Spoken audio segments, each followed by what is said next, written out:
because it's based on color of your skin. It has nothing to do with whether you're black or white. And it's got to do with power. So you ascribe to the new definition of racism rather than the classical definition of racism. It's always had to do with power Mm, over. no, Yes. no. Mm. Yes. We're Okay, just gonna sit I think here going, we're gonna go in circles yeah, here, and I yeah. don't need to get into this.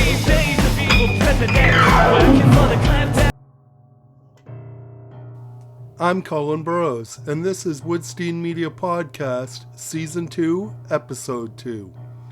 This podcast is produced on the lands of the Mississaugas of the Credit First Nation, Anishinaabe, and Odawa peoples.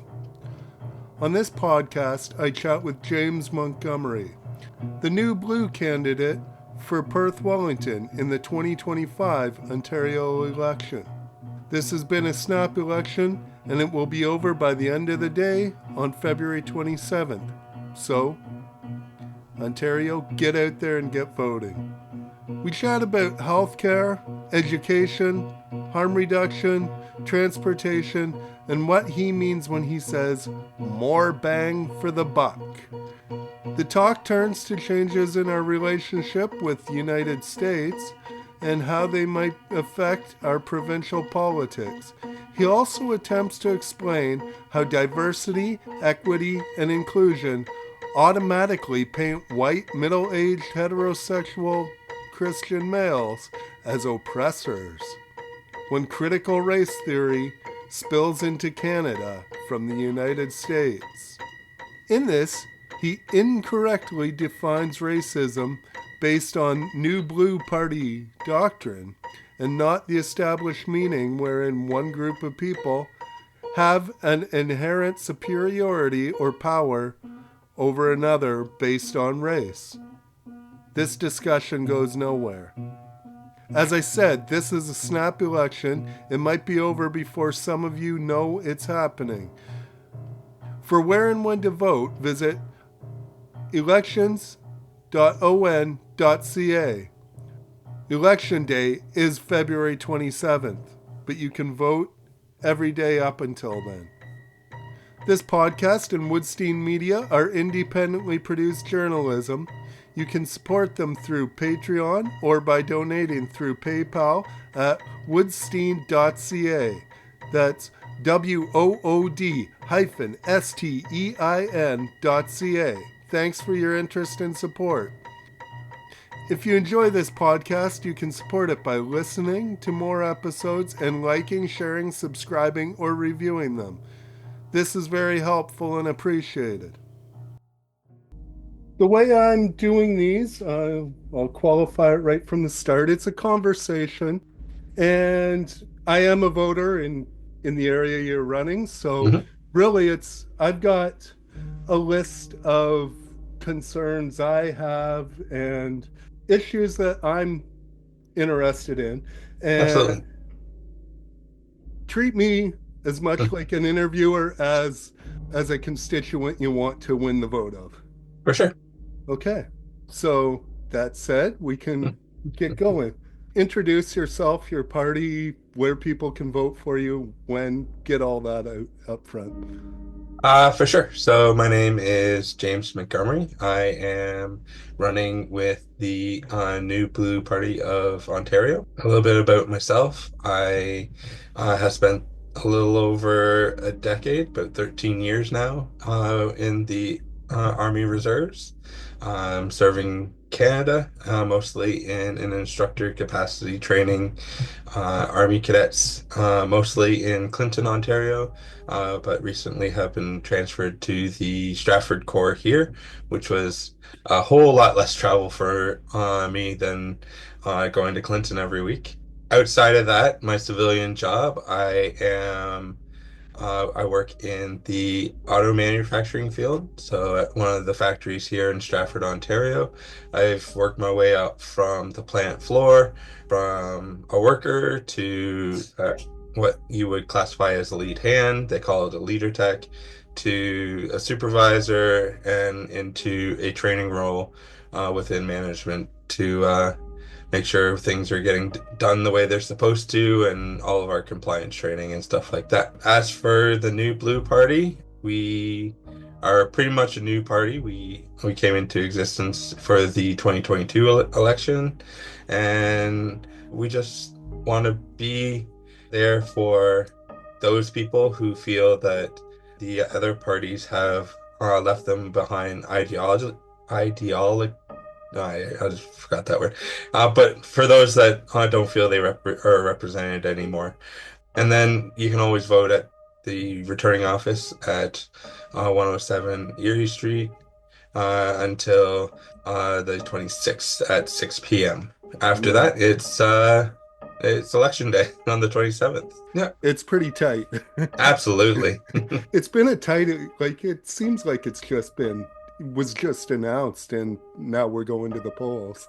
Well, that's the thing, right? It's like when I put my paperwork in, I'm gonna have what, 2 weeks after I put my paperwork in until we're going to the polls. So is it worth getting all this literature and all this stuff? And I'm Yeah. like, I don't know, man. It's a lot just for a 2 week period. So Yeah.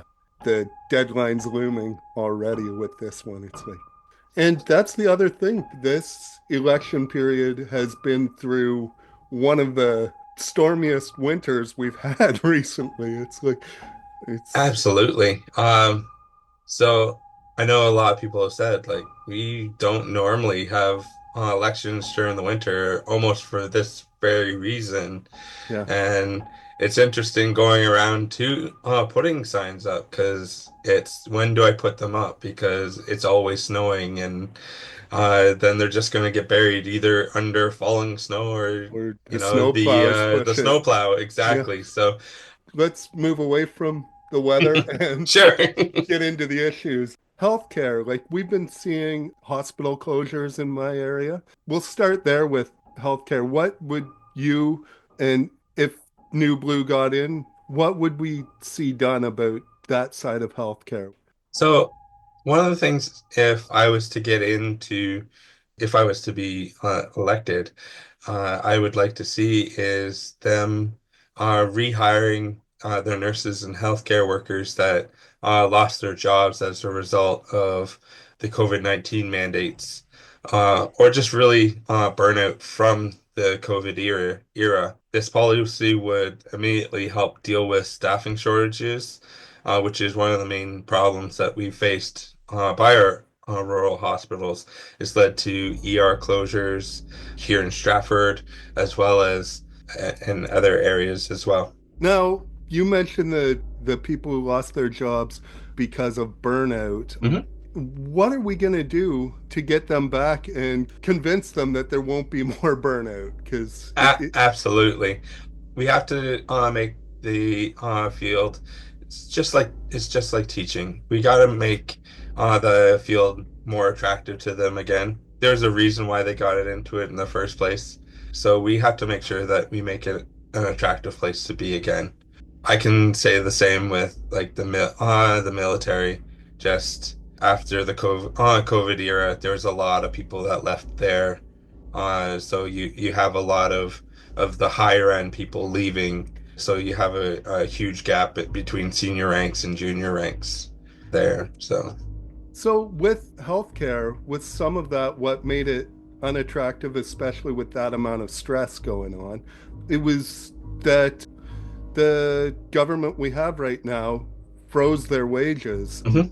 and they were not getting what I would consider fair pay for the stressful work they're doing. How would you approach that? Like I was saying, we need to look at making it attractive again, and that's a key piece of it, right? Making sure they're compensated properly for the work that they are doing.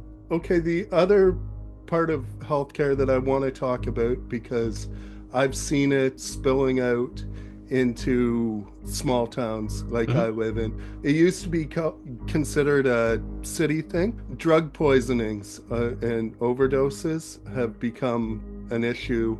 I live around Listowel, and I've When I was working for the newspaper here, I did some in-depth pieces on the unhoused population here, Okay. and I got to know them. And some of those people that I interviewed, and they were good people. They were just on having rough times, have passed away now because of drug poisonings in this community. What do you see with the new blue that you could do about this issue?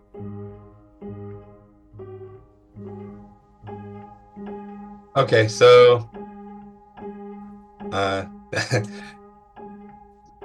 sorry, I have to try and gather my thoughts there.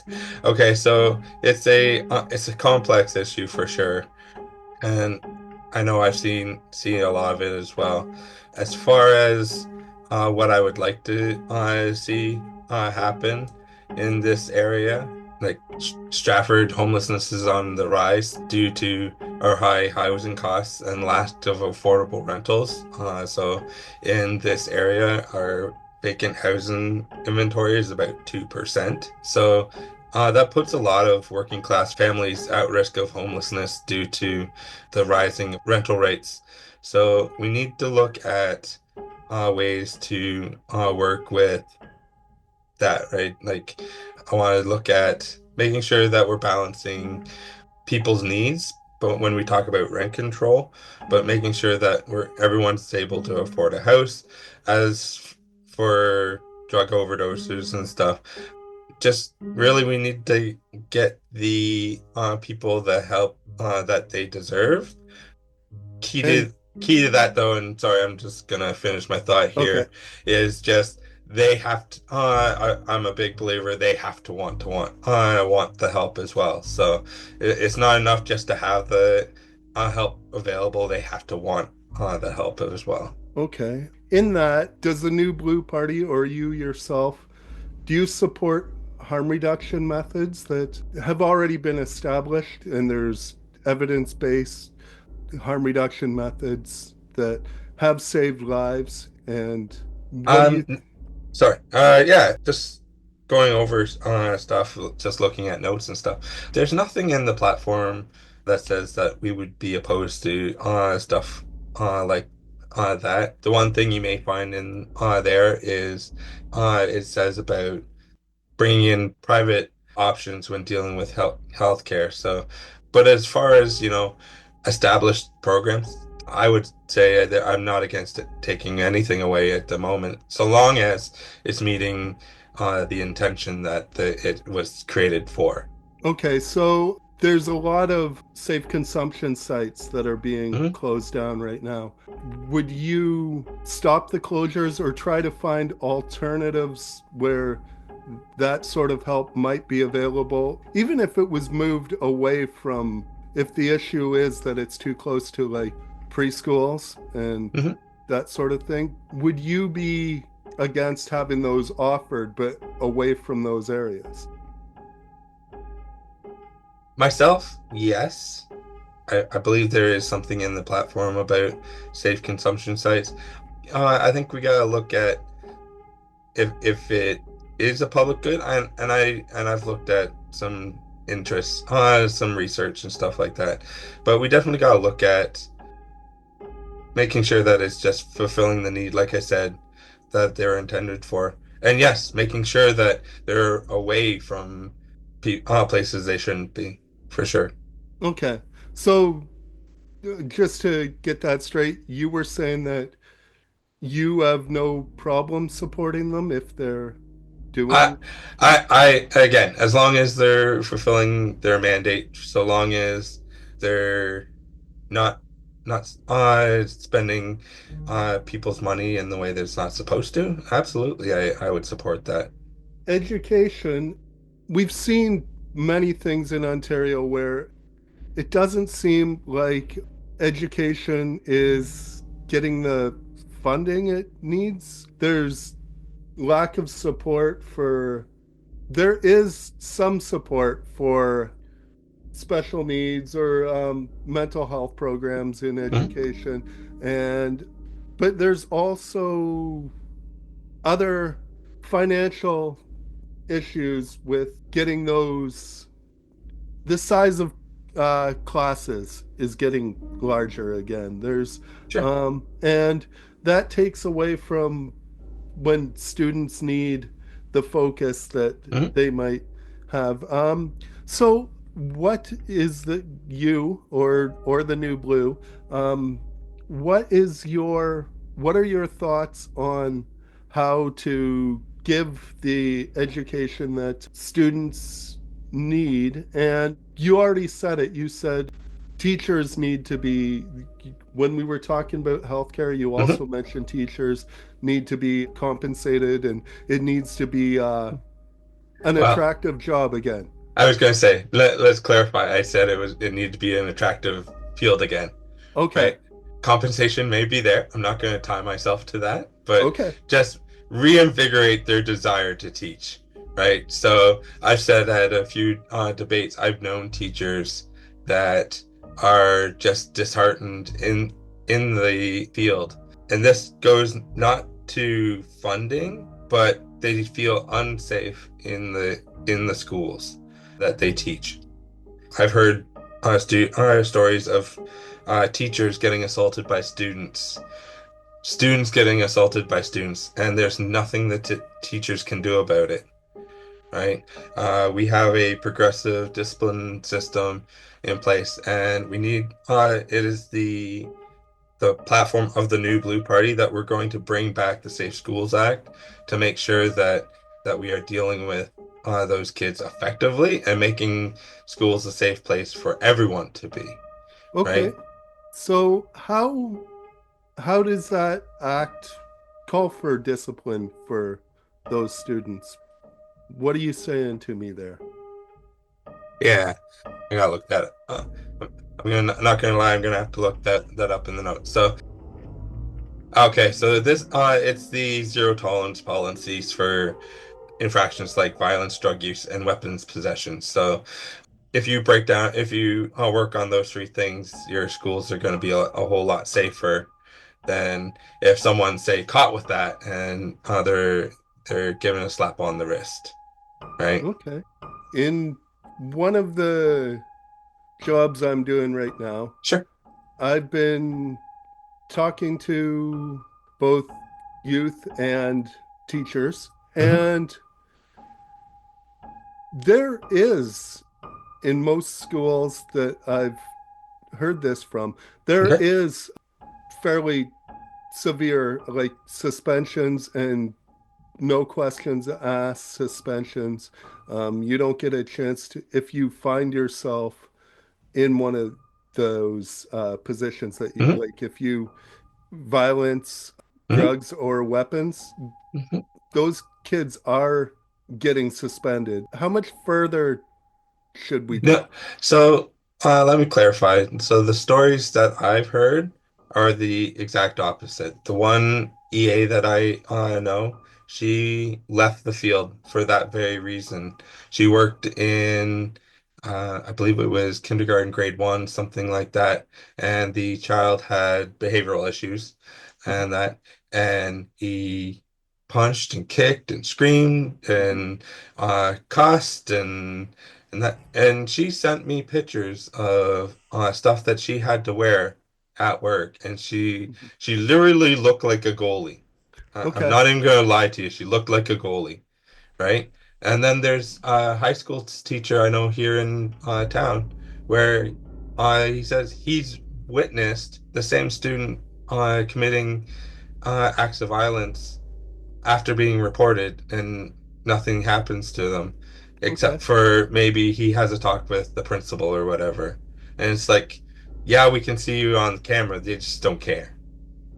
Okay. So, Yeah, but I'm getting, but on the let me just go back to yours. If it is happening and there is zero tolerance and they are getting suspended, they need to get to the root cause of what is causing them to act the way they're acting. I'm not advocating, and I don't think the New Blue is advocating that any child should be kicked out of school and not have that opportunity.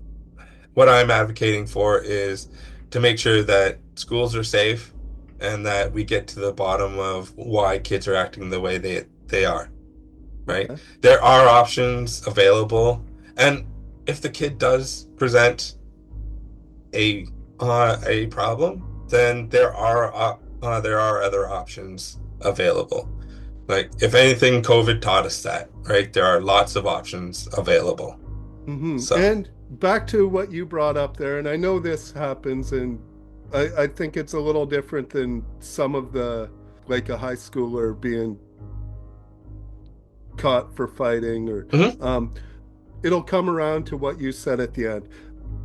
The grade one student mhm, who had behavioral issues, those types of issues, they might be mental health or other learning absolutely, disabilities or whatever. And EAs, I don't believe they do get the support they need in that. absolutely. Like, so so I think we're in agreement there. Someone in my family works in uh, Waterloo Mhm, region, and they've they've said to me that the job of an EEA is to be like the punching bag so mhm, that the teacher doesn't get hit. So I'm not saying that doesn't happen. I am saying there is some zero tolerance. It's a mix, and maybe mhm, it could be more focused. mhm. It could be maybe hard to say because but coming around to what you said at the end, I think, are you saying there should be more mental health supports for youth, more? Oh, absolutely. Yeah, okay. Absolutely. Absolutely. Okay. Like, again, I'm not opposed to making sure that people mental health is excellent. It's just making sure that schools are a safe place to be for me. Okay. So, Yeah. Okay. I can see that. Recently, well, maybe it's not totally out of this area because Stratford does have Conestoga. So the colleges, we've run into problems. It came up as part of the strike we almost had. mhm. Um, do you think that maybe we should work on finding different ways to fund colleges than expecting international students to overpay to and finance our colleges that way? Do you think? Absolutely. So when I was in college, however many years ago, oh no, 20 years ago. Yeah, so when I was in college 20 years ago, I know that it relied heavily on the international students. And it's not so much that they're overpaying, it's just they don't get the benefits of the Uh, government paying for their a portion of their education or whatever. So if they're international, they come and they pay everything, yeah. right? Mhm. Um, but absolutely, like we're seeing that right now where they're clawing back on some of the international students being able to come in general. Mhm. Right. Again, that's in areas with college towns and that you're having all these uh Housing crises. yeah, the housing crisis, right? Like Yeah. again, a lot of vacancies. Like I said, Stratford's at 2%. So that's driving rent up. And I'm not saying it's a good thing, and I'm not saying it's a bad thing that we don't bring them in. I think it's a good way. And like I said, I'm all about looking to make sure, we're spending the money the way it needs to be spent. And the thing for the new blue is being able to go into say institutions like that and making sure that we are paying the frontline staff. So having money say follow the students rather than paying for a bloated bureaucracy behind the scenes. We're in Perth-Wellington, and Mhm. that's agriculture. Absolutely. That's just one of many industries that might be affected by the U.S. tariffs. Hmm. So it does hit this area. I mean, it hits everything from federal to provincial to municipal. The fact that we're having issues with our neighbor now. So, how will you and the New Blue stand up for local businesses, agriculture, if Donald Trump keeps pushing us the way he is? Sure. So the threats of tariffs has basically highlighted a problem that's existed for many years now, which is that for far too long, Ontario has put most of its economical eggs in one basket, and that basket is our U.S. neighbor. And it's past time that Ontario and Canada seriously thought about becoming economically independent. For example, not many years ago, made in Canada products included Pacific heavy logging trucks in BC, versatile tractors and farm equipment in Manitoba, and the lake freighter ships in Collingwood, Ontario. But for some reason, all of these businesses were either sold or moved elsewhere, and Ontario can be the industrial engine that benefits from bringing these types of industries back. The New Blue supports a business climate of lower taxes, cheaper electricity through the use of affordable nuclear and water generated power, and less red tape in bringing those industries back. Again, we want to look at removing trade barriers, interprovincial, so making sure we're trading between provinces, but elsewhere in the world. So diversifying our markets. Again, diversifying our economy so that works with new agreements with other nations. I just said that. Yeah, and then just one other thing I wanted to bring when we were talking about that is just removing regulations and red tape that prevent companies from doing that stuff. That's a big thing with the new blue is just get out of people's way. You know, make sure that make sure people are safe while they're doing what they're supposed to be doing, but get out of their way. Get houses built, get whatever they need done, just get out of people's way so that the work can get done.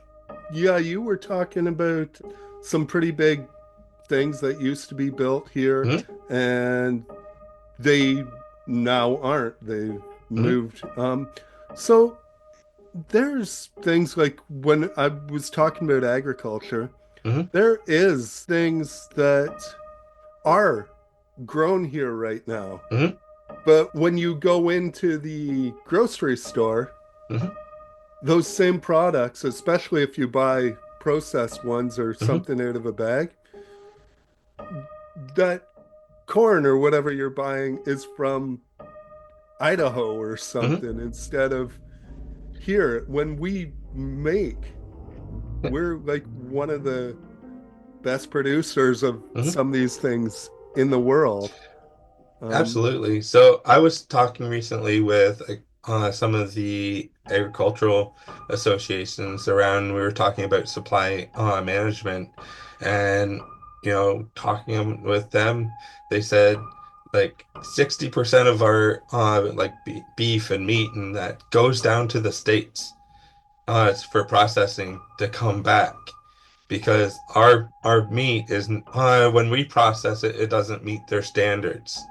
And that I was like, that doesn't make sense. Like, why wouldn't we go out and either process it for ourselves and then trade between the provinces, like we had said, and it's a federal government thing. So we need to work with all of our stakeholders to, like I said, make that happen. Like, talk with the federal government, get out of people's way to trade between the provinces, right? I was talking with one of them, and they said if everyone spent just 10 more dollars uh, on stuff made in Canada, like local food and stuff like that, that would be billions of dollars and like thousands of jobs for Ontario, and that's something that we need to look into. roads and infrastructure, and in that, I'm going to toss in because you've been hitting on it a lot, mentioning it a lot. Housing, because I'm looking at what this government we have is doing, building roads that are tearing up farmland. They want to build the tunnel under the 401 so that I don't know, they'll have two 401s going and That'd be interesting. yeah, but is it a good idea? Yeah. It's futuristic and nutty maybe. And I know it's we kind of neighbor on it more so than are a part of it, but the housing in the green belt, I think that all goes into how our infrastructure is eating up some of our the important land in Ontario and our own riding as because our towns are really growing and Yes. I live in Listowel, from 2016 to 2021 or 2022, we got a third more Yeah. population during that period. And so, how are you guys going to build our infrastructure in a way that respects the province and our Absolutely. greenlands? And Absolutely. So, studies indicate a large inventory of existing provincial infrastructure that is old and coming to the end of its service life. Other than that, we believe in a robust infrastructure, funding for roads, bridges, sewers, and water systems. We support adequate funding for growing and maintaining our sewer treatment plants, just a couple different things, and making sure the discharge from those plants are clean, which is critical for our environmental health of our waterways. But we also need to make special considerations for the needs of municipalities that may have a lower population and tax base. So, funding expensive infrastructure projects is beyond what they could afford. So, looking at that. As far as growth, we want to make sure that everybody's doing it in a smart way. So, growing as much as possible within the boundaries that are already established, reducing as much as possible urban sprawl that eats up that valuable farmland. We condemn expropriation of farmland, so kicking farmers off their land. That is not something that we agree with at all. And yeah, again, just looking at regulations and stuff like that that prevent us from accomplishing anything of those things that I just said, right? So, but we also want to make sure that we're maintaining our single family housing neighborhoods as well. So as much as we want to say build up and make room for stuff, we want to make sure that we're protecting, say, our family or single family units as well, for those who okay, may not want to live in apartment buildings. okay, that's a tough balance with Absolutely. so you still be giving apartment style options though, right? Oh, Like, absolutely, yeah. absolutely. So let's use an example here in Stratford. There is municipally owned properties here that they're in the process of renovating into apartment style complexes. Mhm. There are areas of land that are not being used for anything that we can use for apartment buildings or what have you, right? Mhm. What I really would hate to see is us starting knocking down neighborhoods and putting up apartment buildings. Okay. So I think that's where they're talking about protecting that's what I think they're talking about. And then you mentioned in there that you'd make sure water discharge Hmm. was clean and good for the environment. Um, Absolutely. so what are you in the new Blue Party? Where do you stand on environmental issues? What are you going to do to protect in an era where I believe we can see evidence of climate change? Hmm. Um, so the party really focuses, like I said, on you know sewage plants, making sure we're not polluting our waterways. which is important for our environmental health, but also balancing the need of affordability with environment, what's good for the environment, right? So if we go back to what I had said before, they want to heavily emphasize the need for like nuclear and w water generated electricity rather than say projects that are like windmills and stuff that may not generate the stable and most affordable type of electricity. And I think from a public option, that would be a good idea. If, say, it was private industry that wanted to put up windmills, that's a whole different thing. We gotta, again, get the most bang for our buck in an environmental way for our constituents, right? You've talked about less regulations, less red tape. Mhm. How does that balance out with environmental regulations? How do you have less regulations but still move towards maintaining some sort of environmental standards?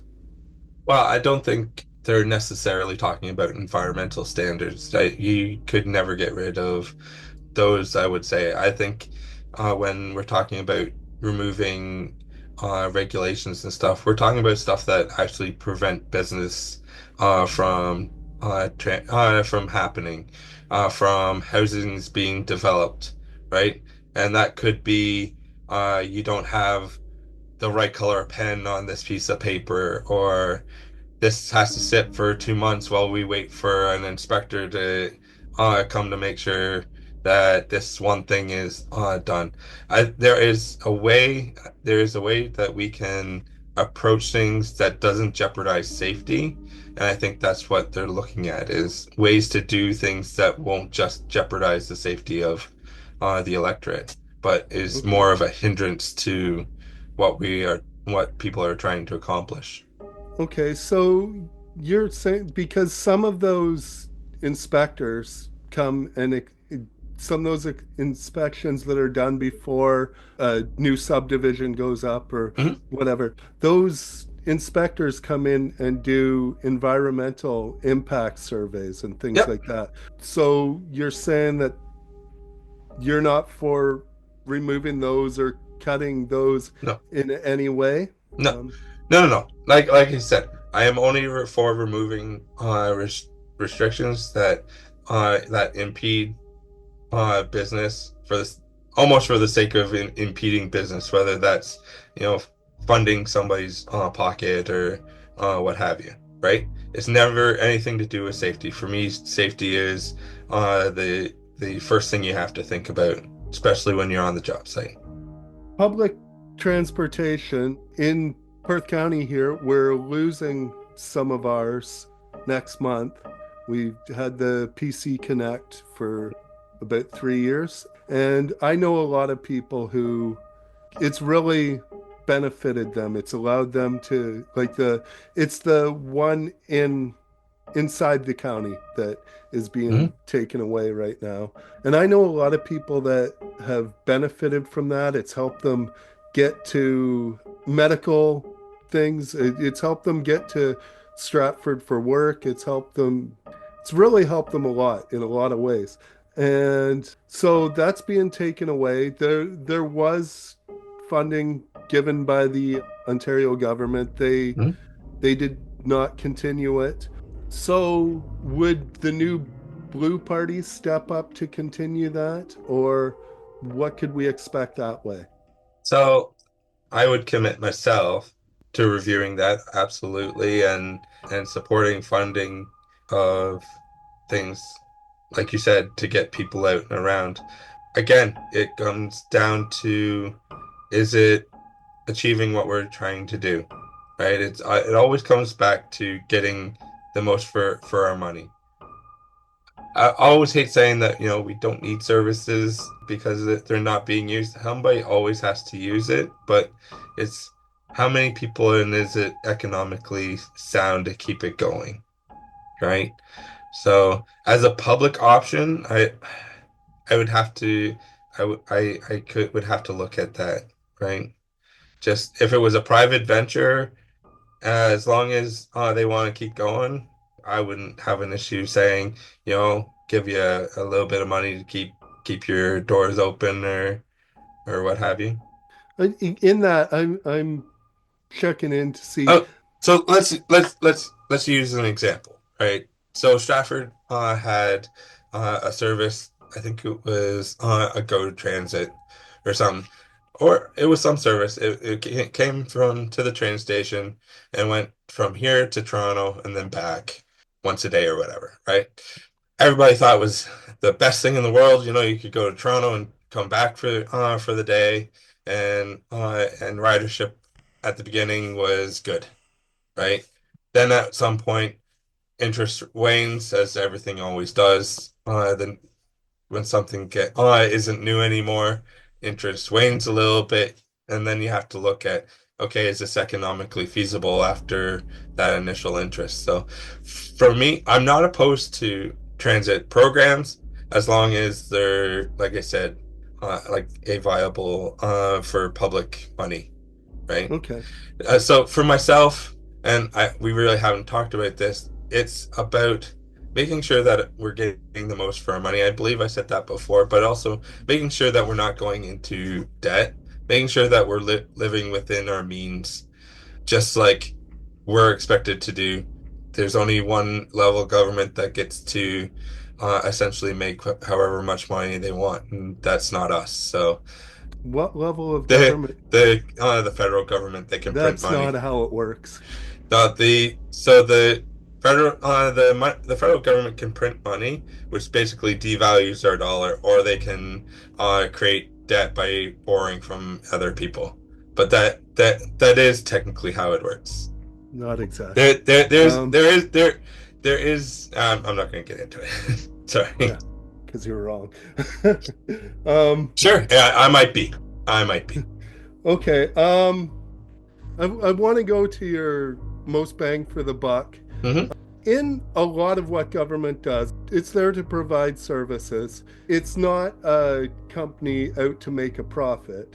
Hmm. Uh, I agree. You don't want it to be running programs that are for, we're a whole province and they're for 5 people and Hmm. they cost millions or billions of dollars. Hmm. You don't want to do that. But where do you draw the line on programs that are necessary Hmm. are going to be an investment, as in we're going to be paying for them. They're not going to monetarily Hmm. make as much as we're investing in them because it's not a business. Hmm. So where do you? Well, see, see, that's where I had said before. If a private entity or a semi-private entity want to take that on and then us invest into the program, like you said, that's one thing. But it can't be,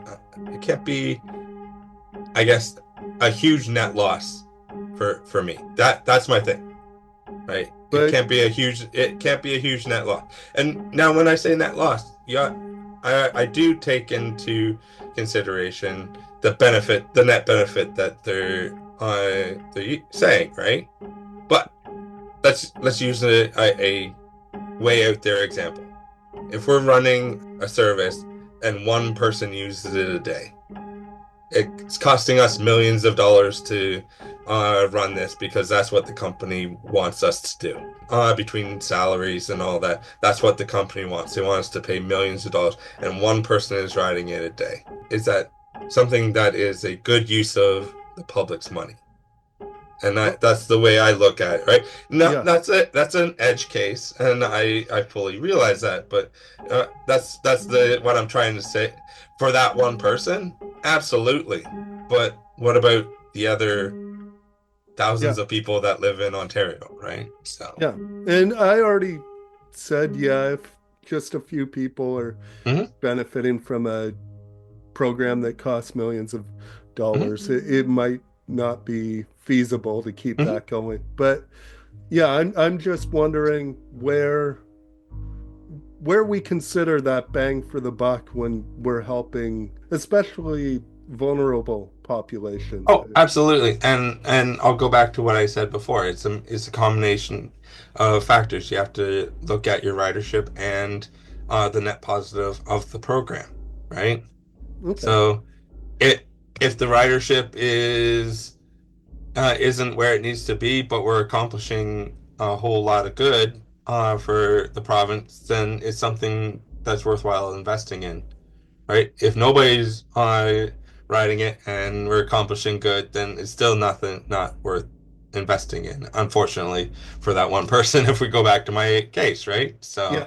Actually, I'm gonna pull something out because I meant to mention it, and we kind of went into it way back in the education talk. okay. But this issue goes beyond that because right now I'm studying at college for addictions and mental health as well. Okay. So I know that mental health supports in this province. All my professors that work practically in the field, they're telling me about how they are forced to really stretch things. Like they've got to work with so many people, and it seems like not just the funding, but the resources are getting thinner and thinner Mhm. under this government that we have right now. What are your plans for mental health, and how would you get in there and help? Because just because I think if we're mentally healthier, Mhm. the whole things will work better. People will work better. Everything will work better. We won't be missing. Absolutely. So, one again, it goes. We'll talk again about just the on the payment side of it and getting money to it. I do want to invest in mental health. That's a big thing for me. Like I said, we want to make sure that everything's going to the front line, right? So the people who need it, right? One of the things that I know that, and I hate to use the our neighbors to the south as an example. The one thing we know from what's going on in the South is there's a huge bureaucracy in the government, whether it's needed or not. But we need to make sure that the money is going to where the front line and not paying for people to sit at a desk and do whatever, right? It needs to go to treatment options, right? Yeah, I just make sure that everybody's good, and Okay. that's one of the things with the New Blue Party. Just making sure that we're healthy people, that we're getting the money, the most bang for the buck, like I said, whether that's having money follow a patient or going to the front lines, as I said, and etc. So I just want to say, since you brought them up, yes. our neighbors to the south are doing some hacking of services right now. And some of it, maybe it is bureaucracy, but they're actually at the front lines Hmm. finding that some of these cuts are affecting their ability to give services Hmm. to in schools, to people who need mental health supports, Hmm. to their elderly. Their What do you think of that sort of hacking Doge is doing right now?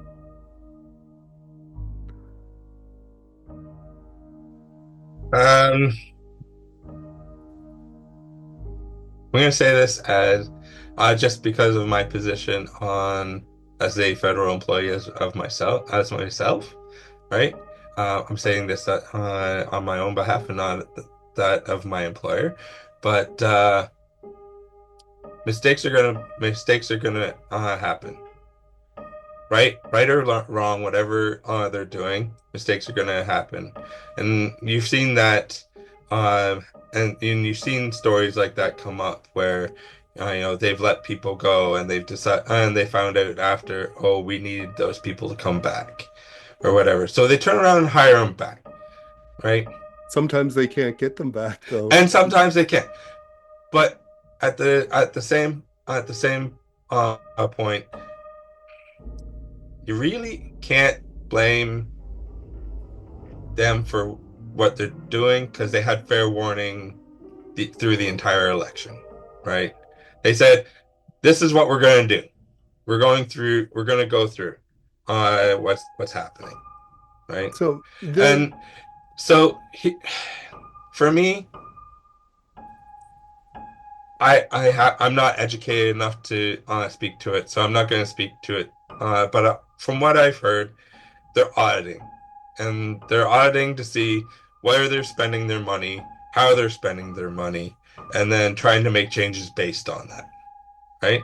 And there are some things that are being spent that don't align with the current administration, and that is, and as an executive branch, this is something that he has control over.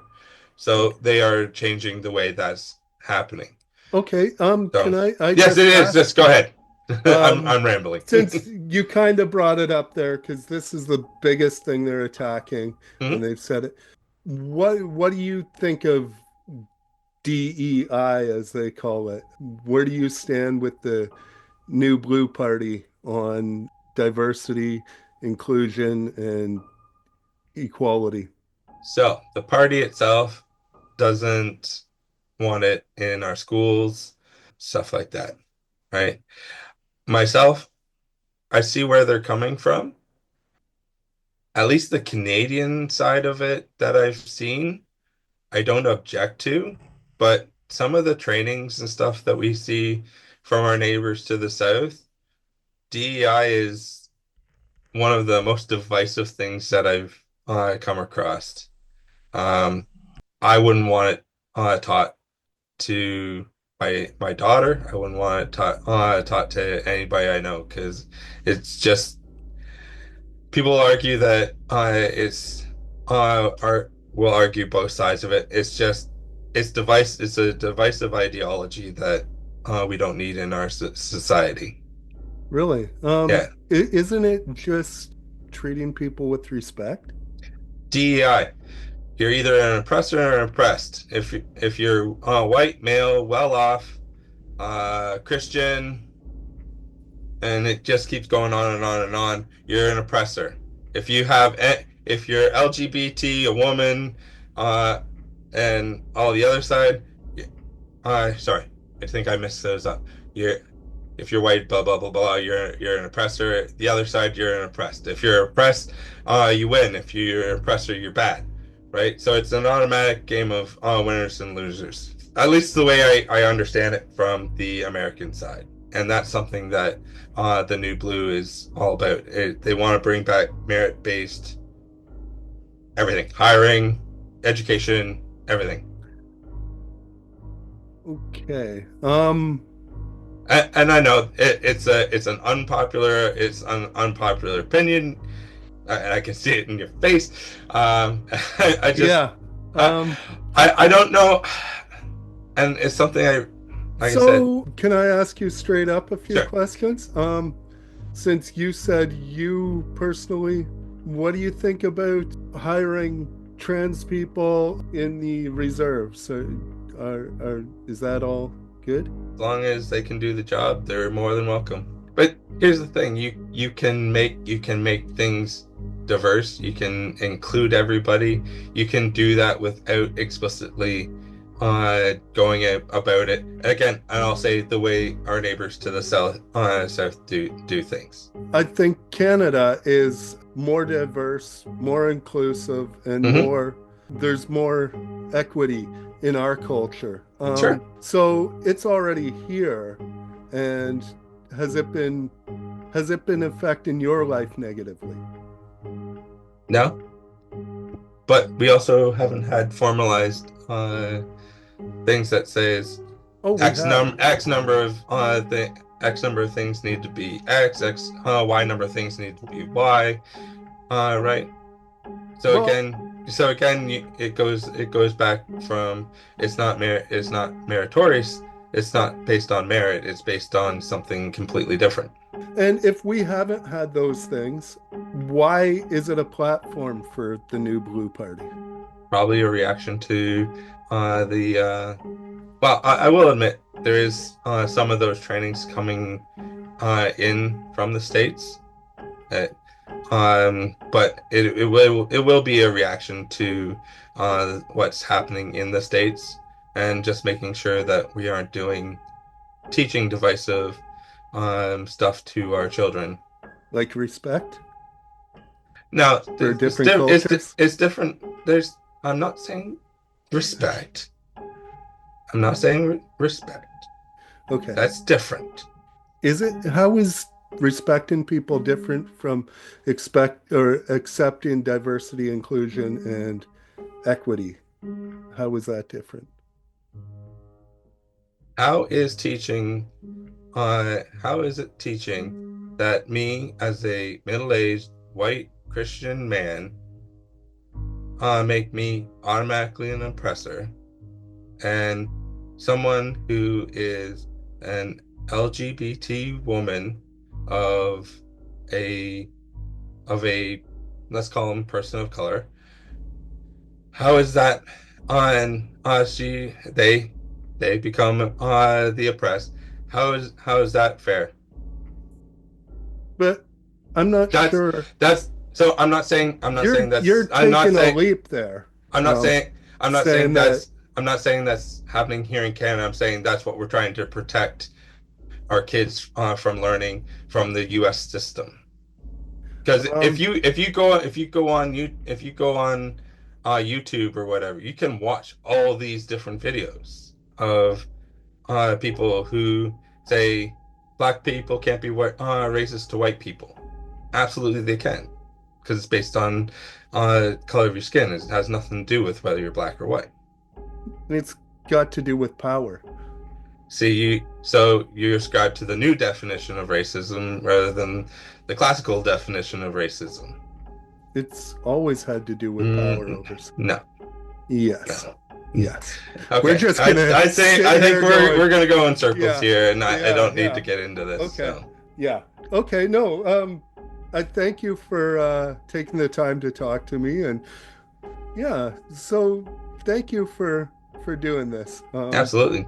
And good luck in the election and all your endeavors. So Well, it's been interesting, and I'm glad it's almost done. okay. Thanks. So Yeah. yes, I know from experience, it's a pretty hectic time, even at the municipal level. So absolutely. yeah.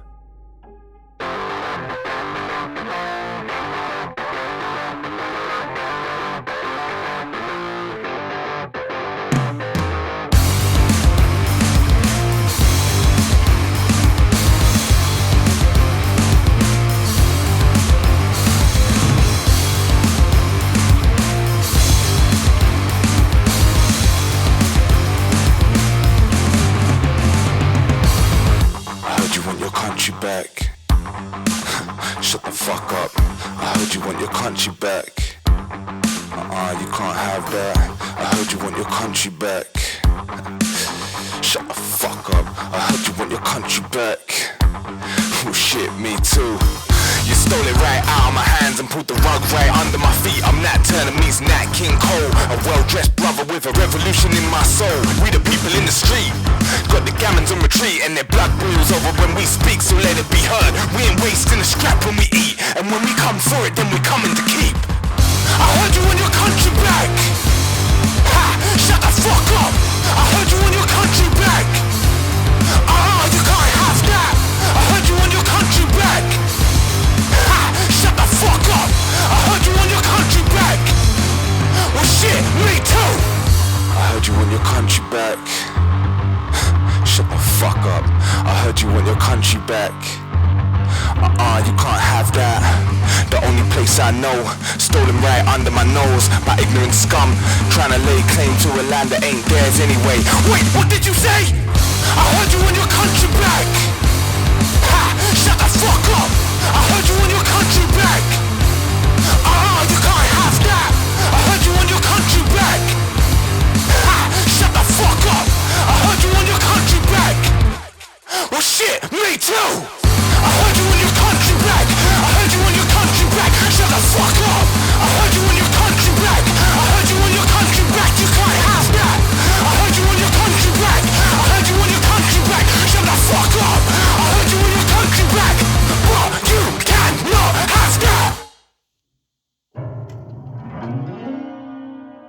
Thanks for listening. Thanks again to James for the interview.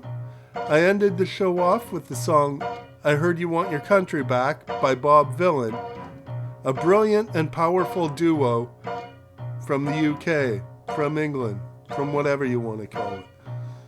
Check the description for more information about how to find more music by them. Visit woodstein.ca, that's WOOD-STEIN.ca. You can support this podcast by becoming a patron at patreon.com/ColinBurrows.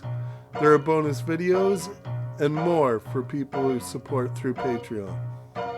Like, share, comment, follow, and support Woodstein Media and this podcast, and have a wonderful day. Thanks.